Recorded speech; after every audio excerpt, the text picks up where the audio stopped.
Bonjour à tous, chers amis. Taurus a frappé la Russie. L'Allemagne a franchi la ligne rouge. Frappons Berlin. Avant de commencer, je voudrais sincèrement vous demander de vous abonner à la chaîne. Votre abonnement contribue au développement de la chaîne. Ce jour était craint par tous. L'Europe assurait qu'elle ne franchirait jamais la ligne, que sa participation au conflit resterait indirecte. Mais aujourd'hui, tout a changé. L'Allemagne a officiellement franchi la ligne rouge. Ce matin, un lancement de missiles Taurus a été détecté dans le ciel russe. Ce missile dont Berlin jurait qu'il ne prendrait pas au sérieux les livraisons. Et maintenant, ce ne sont plus des déclarations diplomatiques, ni des sanctions, ni de la rhétorique, mais une frappe directe sur le territoire russe. Ce n'est pas une simple provocation, c'est un point de non-retour. Les autorités allemandes assuraient il y a encore quelques mois que les Taurus ne seraient pas livrés à Kiev, qu'une telle décision était excessivement dangereuse. Mais sous la pression des Alliés, tout a changé. Et maintenant, alors que la première explosion a retenti sur le sol russe, toute la structure de la sécurité européenne s'est effondrée. À Moscou, cela a été qualifié de ce que c'est, un acte d'agression directe. Et pour la première fois depuis longtemps, des mots ont été prononcés dans des déclarations officielles, des mots qui étaient évités même dans les moments les plus tendus. La réponse sera symétrique, mais asymétrique. Pourquoi est-ce si important? Parce que l'Allemagne est devenue le premier pays de l'OTAN à frapper réellement la Russie, non pas par l'intermédiaire d'intermédiaires, ni par des conseils et des formations, mais avec ses propres missiles, ses propres armes, depuis un territoire coordonné par des spécialistes allemands. Cela signifie que l'Europe ne peut plus se cacher derrière des formulations diplomatiques. Elle est entrée en guerre, même si elle ne veut pas encore l'admettre. La réaction a été immédiate. Des réunions d'urgence ont eu lieu au Kremlin. Des sources indiquent que le système de réaction stratégique a été placé en état d'alerte renforcée et quelques heures plus tard, les premières frappes ont été lancées sur des infrastructures directement liées à la logistique allemande. Le réseau a parlé d'avertissements ciblés, mais certains observateurs sont convaincus que ce n'est que le début. Car Moscou a clairement fait comprendre que la réponse ne sera pas symbolique. La panique règne à Berlin. Les politiciens, qui parlaient encore hier de l'audace de la position allemande, exigent maintenant des éclaircissements du chancelier. Les uns l'accusent d'imprudence, les autres de faiblesse. Mais l'essentiel est ailleurs. Pour la première fois depuis de nombreuses décennies, l'Allemagne a le sentiment qu'elle-même peut devenir une cible. Lorsque la Russie avertit, elle ne plaisante pas, et les discussions sur la ligne rouge sont devenues réalité. Que signifient les frappes sur Berlin? Ce n'est pas une phrase en l'air. Il ne s'agit pas nécessairement de missiles, bien que cela ne soit pas exclu. Il s'agit d'une réponse globale, énergétique, cybernétique, diplomatique et, éventuellement, militaire. L'Allemagne est plus vulnérable que jamais. Son économie repose sur les ressources énergétiques importées. Son industrie sur la stabilité de la logistique. Et si la Russie décide de montrer que le prix de l'agression est trop élevé, l'effet pourrait être dévastateur sans un seul coup de feu. Mais faut-il s'étonner que cela se soit produit? Car Berlin se dirigeait vers cette étape depuis longtemps. D'abord les livraisons de chars, puis les missiles à longue portée, puis la formation des opérateurs ukrainiens. Tout cela était présenté comme une défense de la démocratie. Mais où est la démocratie lorsque des missiles allemands tombent sur des villes russes? Où est la sécurité si l'Europe elle-même provoque une réponse? Ces questions sont maintenant posées non seulement à Moscou, mais aussi en Allemagne même. Des manifestations ont lieu dans les rues. Les gens demandent d'arrêter la folie. Les politiciens accusent le chancelier d'avoir entraîné le pays dans une guerre. Et le plus dangereux, c'est que l'Occident ne semble pas réaliser à qui il a affaire. La Russie ne réagit pas immédiatement, mais quand elle répond, elle le fait de telle sorte qu'il ne reste plus de doute. Et si quelqu'un à Berlin pensait que Moscou se tairait, il se trompait. Quelques heures après la frappe, une activité de l'aviation stratégique a été observée dans le ciel européen, et sur les côtes de la mer Noire, des transferts de complexes Kinjal et Iskander. Ce n'est pas une démonstration, c'est un avertissement. Ensuite, ce n'est qu'une escalade. Le monde s'est figé. À Washington, des consultations d'urgence. À Bruxelles, la panique. Personne ne s'attendait à ce que l'Allemagne fasse ce que même les États-Unis n'osaient pas faire. Et maintenant, tout pas en arrière sera une reconnaissance de faiblesse. C'est pourquoi l'Occident est tombé dans le piège de ses propres mots. Ils ont promis un soutien jusqu'au bout, mais n'ont pas réalisé que la fin pourrait être la leur. En Russie, l'ambiance est différente. Les gens sont fatigués des provocations incessantes et exigent maintenant des mesures décisives. Dans la société, on ressent une confiance. Il est temps d'agir. Et Moscou semble prête. La réponse ne sera pas un éclat d'émotion, mais un plan systématique. Les experts disent que les frappes sur Berlin peuvent prendre différentes formes, de la coupure des nœuds énergétiques et des sanctions contre les entreprises allemandes aux démonstrations militaires ciblées dans les eaux neutres de la Baltique.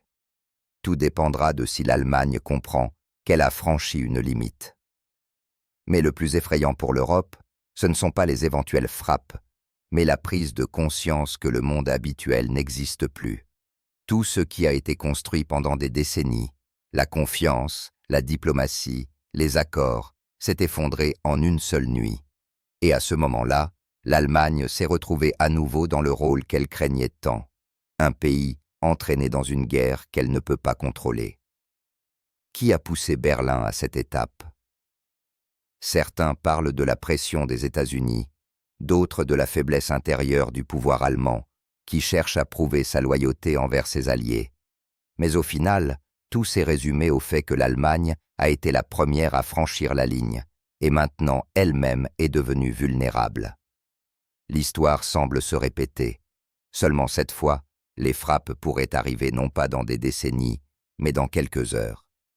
Maintenant, alors que l'Europe cherche frénétiquement des mots, la Russie agit, et chaque minute d'hésitation à Berlin augmente le prix qu'il faudra payer. Car si la ligne rouge est franchie, il n'y aura pas de retour en arrière. La question est donc simple. L'Allemagne est-elle prête à ce qu'elle ne soit plus un observateur, mais un participant au conflit? Ou cette étape deviendra-t-elle la dernière de sa tentative de jouer le jeu de quelqu'un d'autre? Écrivez, selon vous, si une réponse de frappe de la Russie suivra littéralement dans les prochains jours, ou si Moscou présentera à nouveau au monde entier une leçon inattendue et froidement calculée. Plus il y a de détails, plus cela devient clair. Cet incident n'est pas un hasard, mais une étape planifiée à l'avance, derrière laquelle se trouvaient des personnes qui comprenaient parfaitement ce qu'elles faisaient. À Berlin, on essaie encore de convaincre l'opinion publique que le Taurus a été lancé par la partie ukrainienne sans la participation directe de spécialistes allemands. Mais qui croira cela? De tels missiles n'agissent pas seuls. Chacun d'eux nécessite un système de guidage complexe, un accès aux coordonnées, un contrôle par satellite et un logiciel contrôlé exclusivement en Allemagne. Cela signifie que sans l'approbation et la participation de militaires allemands, le lancement est impossible en principe.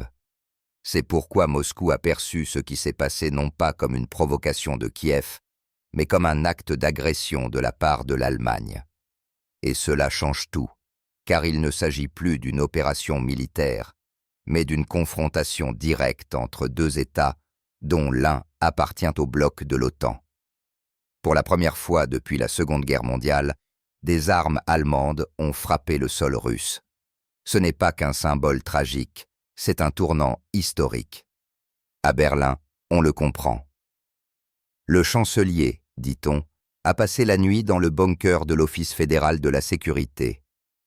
La session du Bundestag s'est déroulée dans une atmosphère d'hystérie. Certains députés ont exigé des excuses à la Russie, d'autres, une mobilisation immédiate. La division interne est devenue évidente. Les journaux écrivent que l'Allemagne n'était pas prête à un tel scénario. Le pays n'a ni abri, ni plan d'action clair en cas de frappe de représailles. La peur revient là où elle n'était pas depuis des décennies. Pendant ce temps, les responsables russes agissent avec un calme extrême. Pas de cris, pas de menaces, seulement des déclarations froides. La réponse sera proportionnée. Et tout le monde comprend que derrière ces mots, il ne s'agit pas d'une figure de style. Car si l'Allemagne a réellement franchi la ligne rouge, Moscou ne laissera pas cela sans conséquence.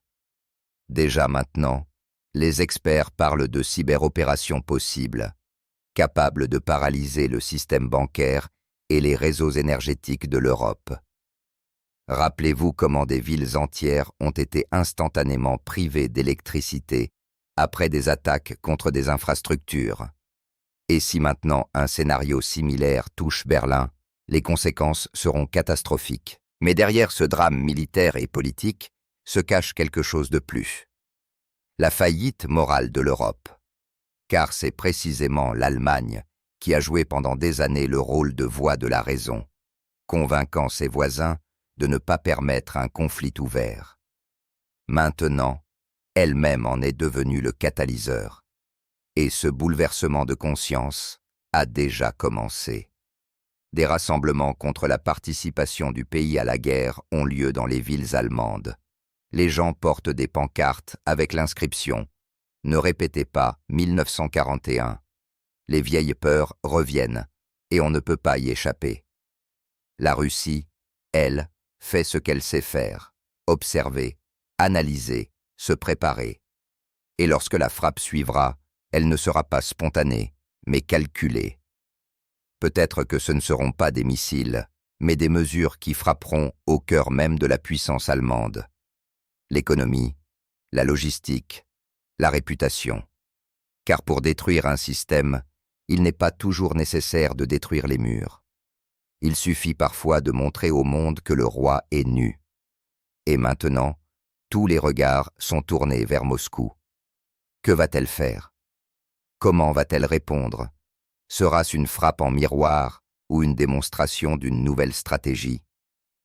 Une chose est claire, l'époque précédente est révolue. L'Allemagne a franchi la ligne qu'elle-même avait aidé à tracer. Et pour de telles étapes, l'histoire exige toujours un prix. Une question inquiétante plane dans l'air.